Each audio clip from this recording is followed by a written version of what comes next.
Yes.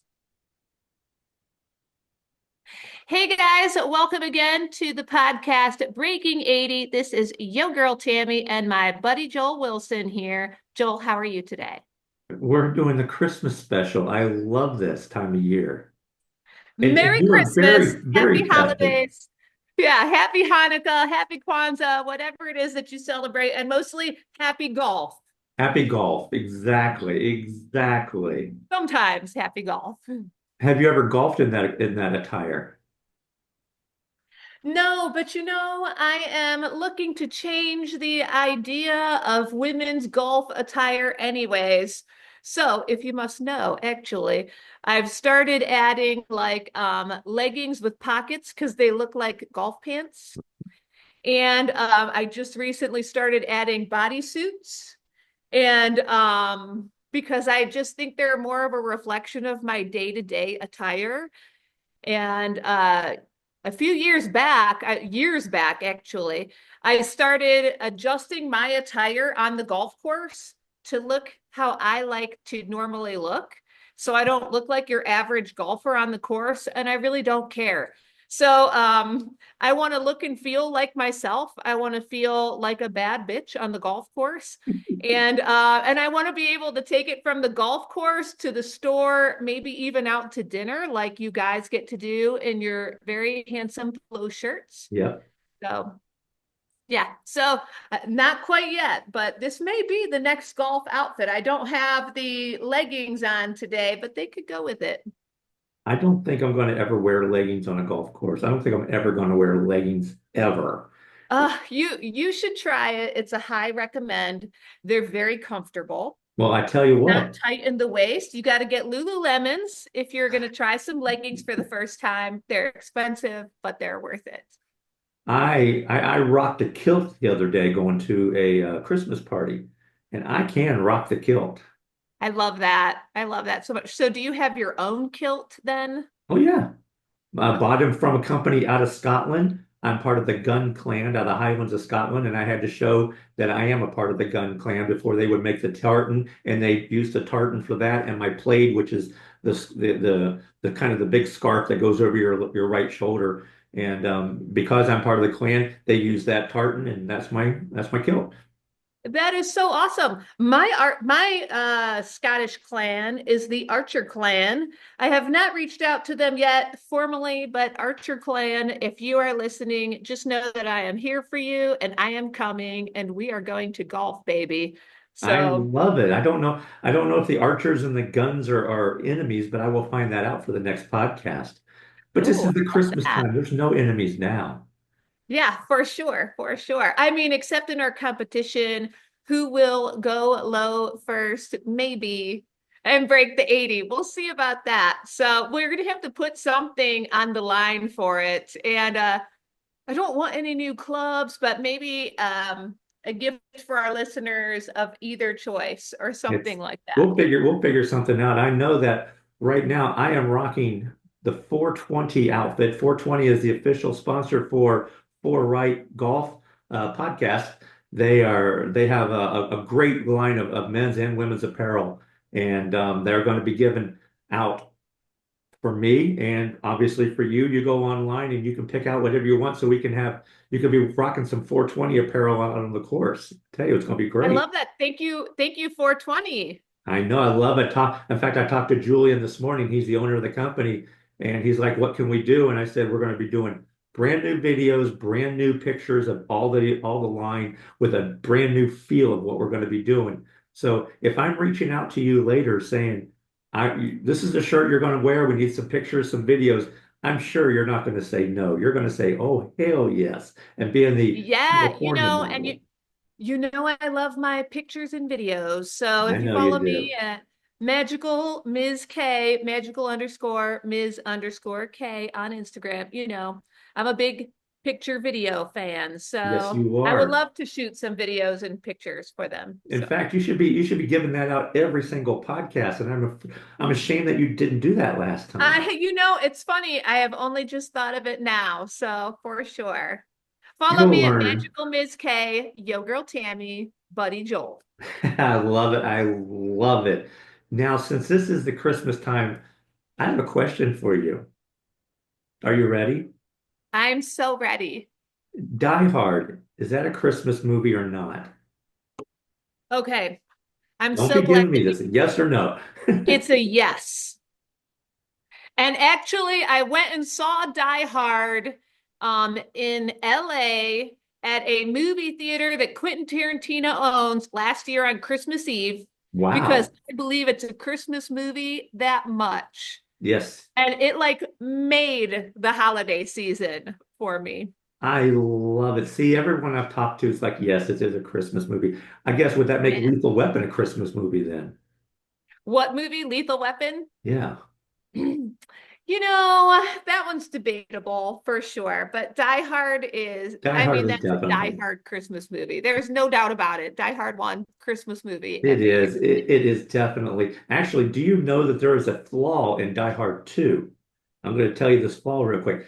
They're at Dulles International Airport, which is in Washington, D.C., and the snow's happening. And as Bruce Willis goes to the payphone, he picks up the payphone, and on the payphone it says Pac Bell. You can't have Pacific Bell in Dulles Airport. Ah, Ah, watch that next time you're looking at Die Hard 2. There's a mistake in that movie. Let me ask you well, some more questions then. I mean, obviously, we're in the Christmas movies. Do you watch the Christmas movies? Christmas movies, by the way, Christmas spirit here. We've been taping during happy hour, so we've got to celebrate. But Happy hour for you. Actually, it's bedtime for me. oh my God, that's right. We're on different coasts. It's like it's warm here. It's still golf season here. Oh, it's And still warm here, but it's nighttime, and unless I'm going to play night golf, it's way past our bedtimes here for us old people. uh, well, thank you for hanging with me as I'm Oh, just beginning to celebrate my evening. I And love it. So, yeah, like, so for Christmas movies, I don't watch I gotta love Elf. I love yes. Elf. And we have an elf on top of our Christmas tree. Love Buddy the Elf. Love everything Will Ferrell does. Hmm. And mega fan. And It's a Wonderful Life is the Of other course. one I like to watch maybe every other year because it's really long. And now that you mentioned Die Hard, I watched it for the first time last year for the first time in like 10, 15 years. And I think I have to watch it again. I think I might have to watch it every year for a while Oh, or you maybe have to, yes. forever. It's See, so Christmassy. yeah, to me, after going through the cancer and everything, it's a wonderful life because I've actually sat in a bedroom by myself going through the chemo, going, if I weren't around, how many people had I touched? And you start thinking about there's a lot of lives that you've touched out there. And I'm glad to have another chance and still be on this earth and to do what I can to help with the charities and And giving back, and giving back and to absolutely. hit 79 before you do. And that's my ultimate goal. Well, you know what? I'm just happy to know you. And I'm grateful that we know each other and that we have this opportunity together. And what a really fun and exceptional thing to do.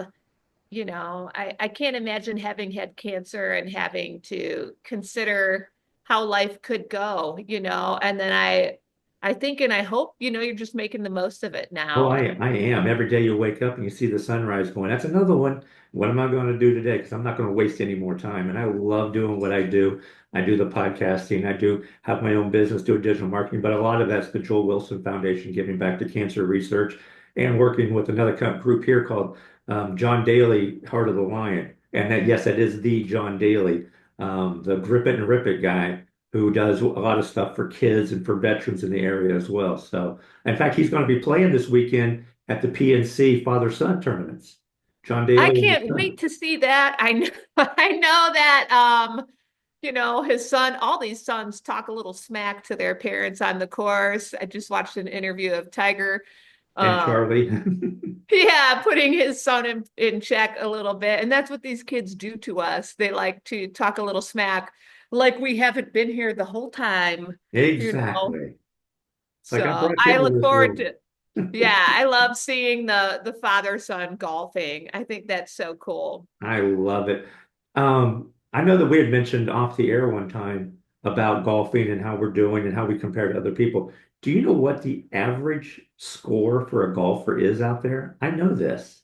Actually, Uh-oh, she says actually. spontaneously, I do have a couple of average golfer score stats, but because we're on a goal to break 80 and we get frustrated maybe if we're above 90 or we haven't hit our goal, and that's actually a little more arrogant than I realized because what I discovered was that only about 4% of golfers will ever break 80. I know, I saw And that.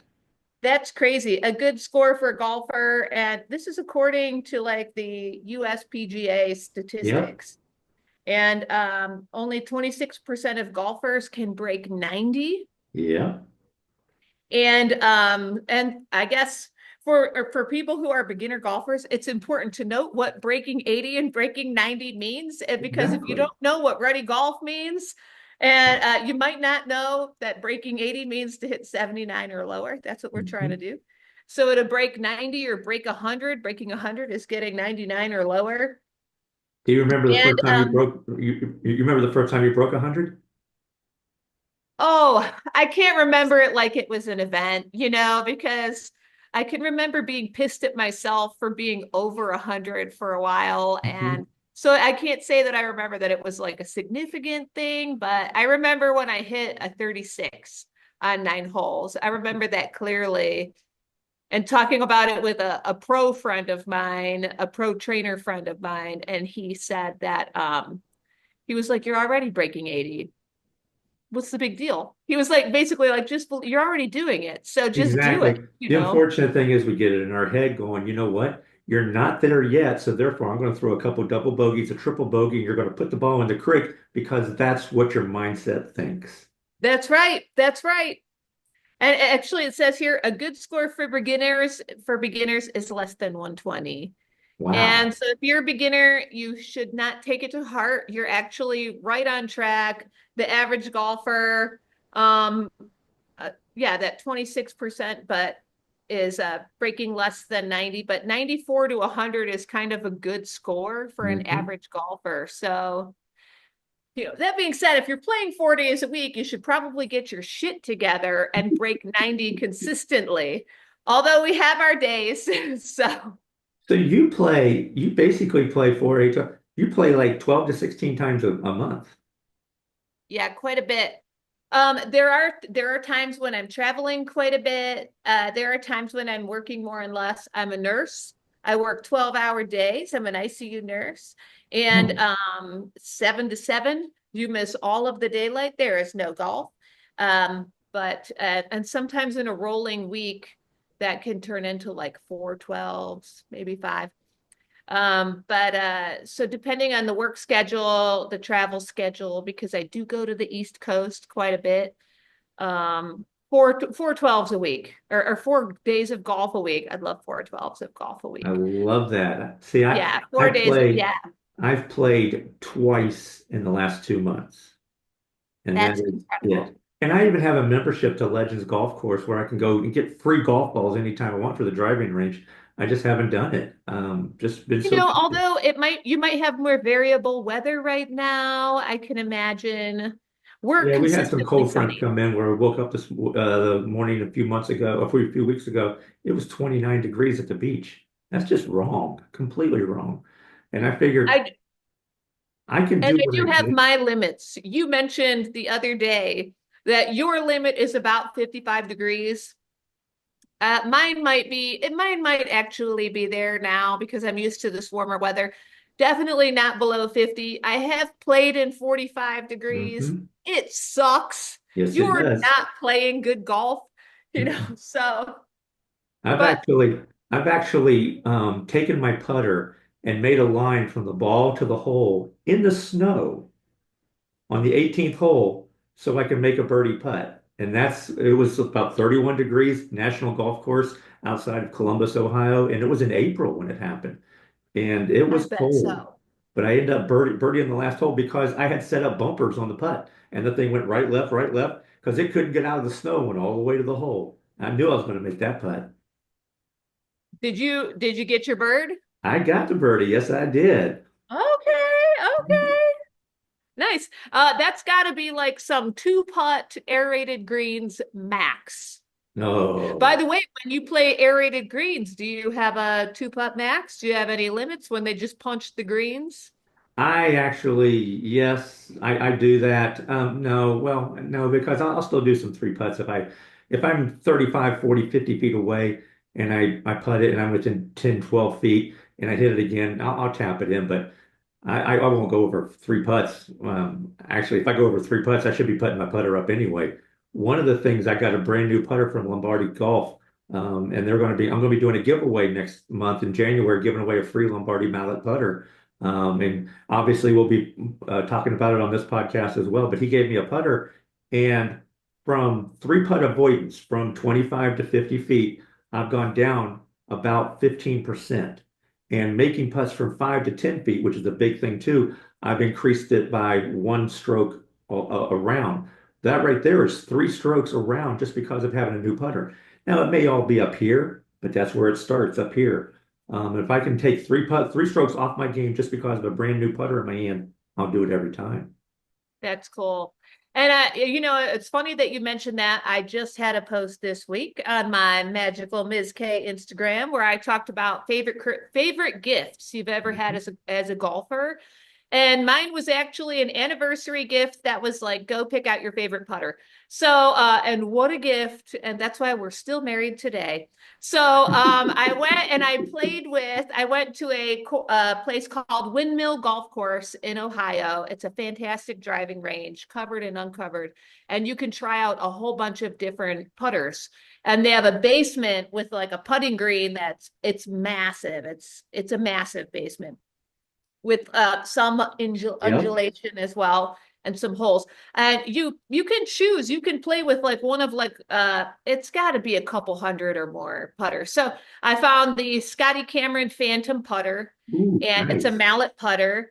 It's so cool looking, and when you love a putter or when you love a club, like I love to just look at this club, it makes me happy when I just pull it out of my bag. Hmm. And so I think it's a very sexy putter. It looks a little bit like a cat head to me. When I first got it, I almost didn't want to buy it because of that. And then I was like, you know what? That's the coolest putter I've ever seen, the Phantom putter. I And love it. it's a black coated mallet, and I was having issues with the sun in my eyes, the sun glaring up in my eyes, so I couldn't keep my line or it was distracting. So I cured that problem with the black mallet, and then it has a white sight line on top of it. So it really helps me line up that ball, pre-shot routine, pick my 4 inches in front, hit the line. And but I think loving your putter or any of your clubs really makes you click with it better. So I bet you love your driver. I I know do. you're a It's big funny driver. because another company, Patriot Golf, gave me a 3 wood and a 5 wood to try out.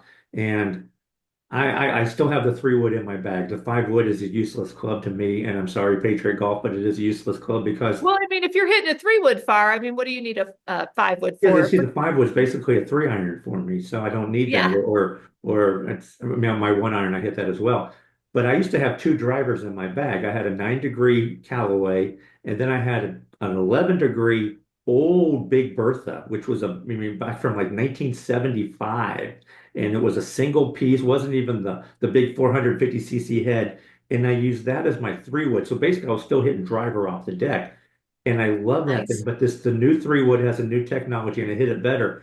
And when I pulled that old Big Bertha out of the bag for the last time, I'm like, I feel sorry for the club. I mean, my heart went out to this club. It's been with me for 10 years and I'm going to put it away and it sits in my closet.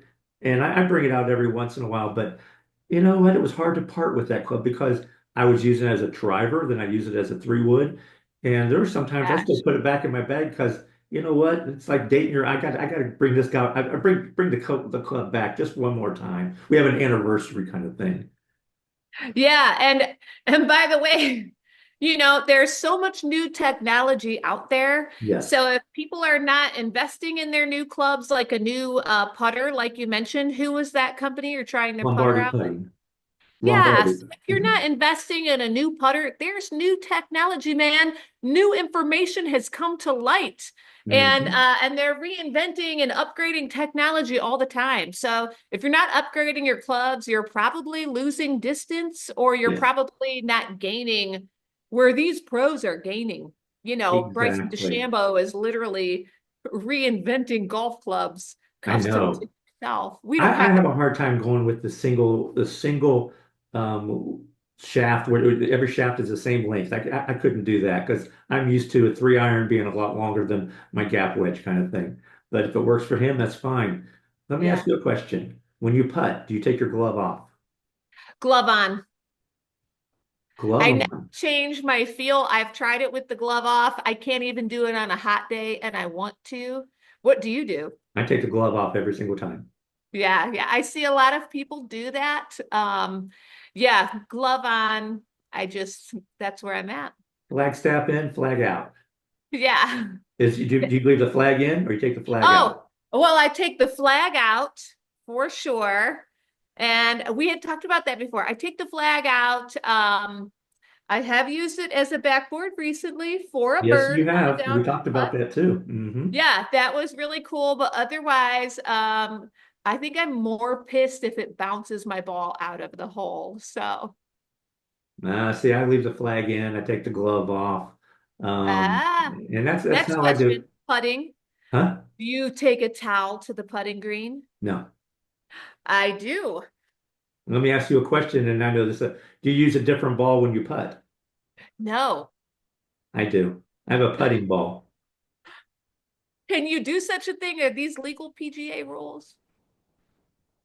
Why not? I can. I can do it as long as Yeah, I fair think. enough, dude. We're not on the PGA That's tour, so right. why The not? ball that I use has my company logo on it. It's a Wilson Nice. staff, which is the same as the other Wilson staff balls I use, but I've never hit it, so it's pristine. It's only on the putting surface, and I have my logo on it, and the logo is what I use to line up my putt. That's so cool. Yeah, that's Hmm. really cool. Well, I've got to clean my balls. So, whatever happened between the tee and the green happened, and I need to clean my ball before I putt. And I read this book by Sam Snead. I'll have to pull it out one day. And I love Sam Snead. He's like my dude. And he talks about how him and some of the old timers, they were some of the old timers he played with, maybe Ben Hogan or something. They were psychotic about their balls. They would Hmm. like test them in water. And if they weren't all floating at the same level, they would chuck that one or chuck that one because they were just so psychotic about the perfection of their golf balls, Yep. for I probably every stroke, but and yeah, so for putting, that's what I do. I was going to say I'm probably not that good of a putter to care, but I actually am. I make some really nice long putts. I don't, I rarely go over a two putt. Yeah, And I I think was I'm going to looking. start keeping track of my putting stats because I bet you they're gaining on my driving stats. And again, I keep should track be of hitting all my below stats. I 80 keep now. track of fairways I hit, greens I hit, average drives, what club I'm using the most for approach shots. I keep track of my putts. I'm averaging right now about 2.3 putts per hole, Cool. which is good. But the problem is that I may do an approach shot where I'm on the edge of the green, but I'm not on the green. So it's not considered a putt. So then I could chip it on, get close, and do a one putt from there. So, even though my putts are down, I have a lot, and not a lot, but I've had a few one putt pars on par fours because I'm not on the green in regulation, but I'm so close, I'm chipping it on to within 3 or 4 feet. So Yeah. that's one of I the need to things. work on my GERS, but my chipping lately has actually been fire. I need to keep that going. And I need to get back to the course before I lose my touch, honestly. Yes, So you do. Yes, you do. You yeah. definitely do need to do that. But yeah, I keep track of all my stats and I can also see if, my drives, if I'm driving the ball 225 or 230 instead of 250, what's wrong with me. I also see if I've got right tendency, left tendencies, whatever it's going to be. And I'm a stat geek like that. I'm a nerdy stat geek and I That's love cool. that. So I have my yardage books and everything that I carry with me, even though I'm still shooting in the mid 80s because I love that stuff. And but I can Well, that's pinpoint one that's thing. actually why you're shooting in the mid 80s, why you're better than, what is it then? 84% of golfers. Yeah, So and that's why we're gonna become part of the top 4% of golfers, you and I, exactly. We're because gonna do we're it at the same psychotic time on the about it. same course. Yeah, and actually I need to reactivate my gin since I've moved to Southern California. I have not had a gin number going, and I could actually keep, the stats pretty accurately on there. So if people care about keeping track of their stats, just go find your gin app, just Google GHIN and get a gin number going. You can plug your stats in and it'll keep your handicap accurately. Do you use It's worked a well. do you use a rangefinder? So right now I'm blessed to be at a course. That's so funny because I was actually going to segue into we should talk about Christmas gifts, baby. If you have a Exactly. golfer in your life, a rangefinder. So, and there's a variety. So right now the rangefinder I'm using is in my golf cart. When I don't have my golf cart with a GPS in it, I use the Golf Logics app, and it has just about all of the courses in the United States. It even gives you an idea. It'll give you like some 3D look at the green, so so you'll know which way if you're on a new course, which way the green is breaking when you're approaching it, and that's a big deal. If you're on a course you haven't played before, these are important things to know, man. I And yeah, I use an app called Sky Caddy, and it's what I use for my yardage. cool. It's on I've my been phone thinking and about getting the camera where you can shoot the pin. My husband has the watch. I got him some years back, but maybe a little bit of everything, honestly. Sometimes I don't trust the GPS on the cart. I don't trust that on the cart because I've actually we were playing at TPC Myrtle Beach and we had all hit our drives and it's like where we at? And I look at my phone and I said we're 165 out. And he goes, no, the cart says 190. I said, there's no way we can go 165 to 190. The guy had a scope, he scoped it. He says, yeah, 167 to the flag. I'm like, the cart would have had us way over the green if we're pulling out three woods or whatever we're going to do. So yeah, I trust my Sky Caddy. And from there, I got a top view of everything. I can see all the hazards, where the bunkers are, where the water is, everything, what to avoid. And I just move my little finger and I can say, okay, it's 210 to carry this, 235 to do this, and I know exactly where I'm going to hit the ball. So I love my Sky. And it costs me $25 a year to have the app. Wow. Hmm. I think that's cheaper than my app. And but whatever works for everybody, I might have to check that one out. It is called Sky Caddy. I love it. And they're not a sponsor yet, but they should be since we're giving them such good stuff here. That's cool. And so, that being said, now that we're talking about rangefinders, do you have a favorite like golf Christmas gift or a birthday gift you've ever received? Yes, my wife, the very first year, both our golf bags were pretty shot. So as a surprise, I was going to buy her a golf bag, and as a surprise, she bought me a golf bag. The one I got her was a nice red and black one, which she loves because she loves red and black. The one she got me is an Ohio State Buckeye, so it says Ohio State on the side of it. I've got the Brutus Buckeye cover for my driver. So whenever we're going up to the course, it's like who's driving? Buckeye is driving, and I drive. Wow. I love it. But yeah, that to me that was the best Christmas golf gift I've ever gotten. That's so cool. That's really cool. Well, I'll tell you, a couple of years ago, we got a golf bag and accessory organizer for our Mhm. garage from one of our awesome son-in-laws. And you can tuck two golf bags, one on each side, and then there's baskets in the middle. And if you don't have one of those in your garage, your golf shit is probably a mess anyway. So you should think about it. But if We you have a dad, a husband, if you're a lady watching, a wife who's obsessed with golf, if you have like a golfer in your life who's got just shit all over the place in the garage, do them a favor and get them like a bag organizer in the garage. That was a huge upgrade. Oh, it's great in the condo in my office here in this closet to my left. And obviously you guys can't see it, but I'll have to do something sometime to show. We have one of those organizers in the closet for both our golf bags. And then I have another golf bag next to it sitting. And then I have a par three bag that I carry with me. All it is basically 9 iron gaps, a backup 9 iron gaps, sand, lob, and putter. And that's my par three because there's a par three course here that I play. That's So cool. I That's so I have my cool. own little par three golf bag that I carry with me. Nice. Nice. Do you ever walk golf? Do you have a push cart? No, they won't allow it here. There's so much golf. There used to be one course that you could walk. You can't walk any of them now. It's card only. Oh my God. That's like my two-a-day workout. I will work out in the morning now that it's wintertime here in Southern California.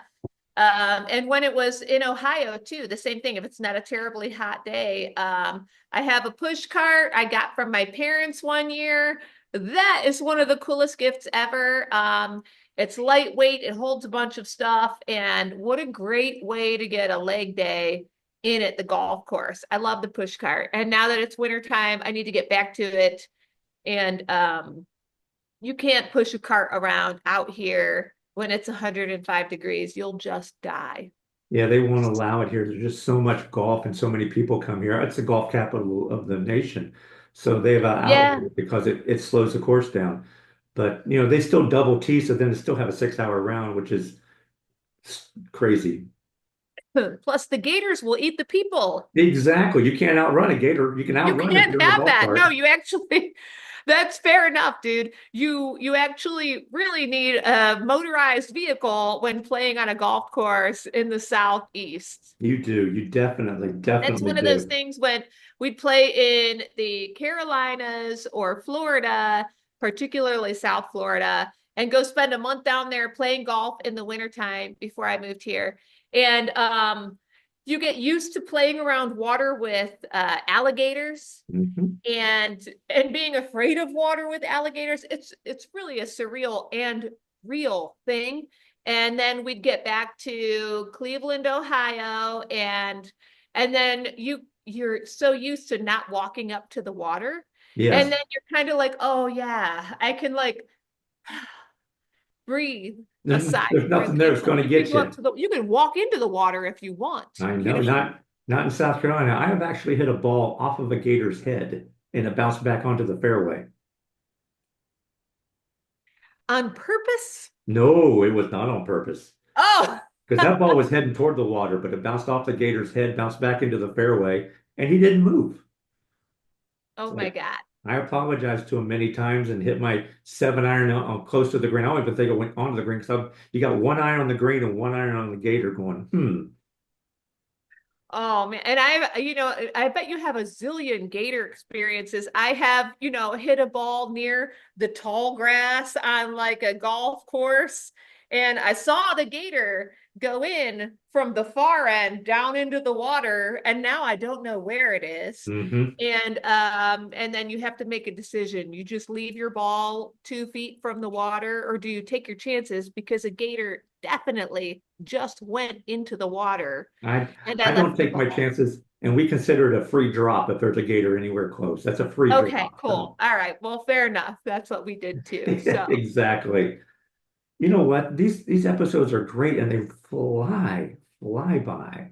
We're actually having to wrap this one up too. I hate it. they do fly by. How sad.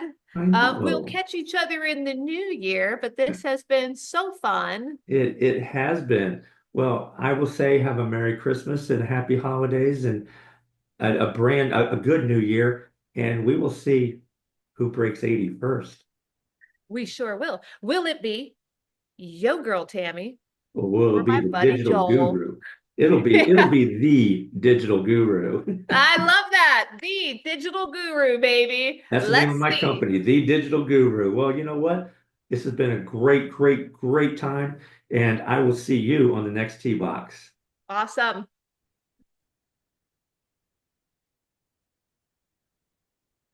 Boom.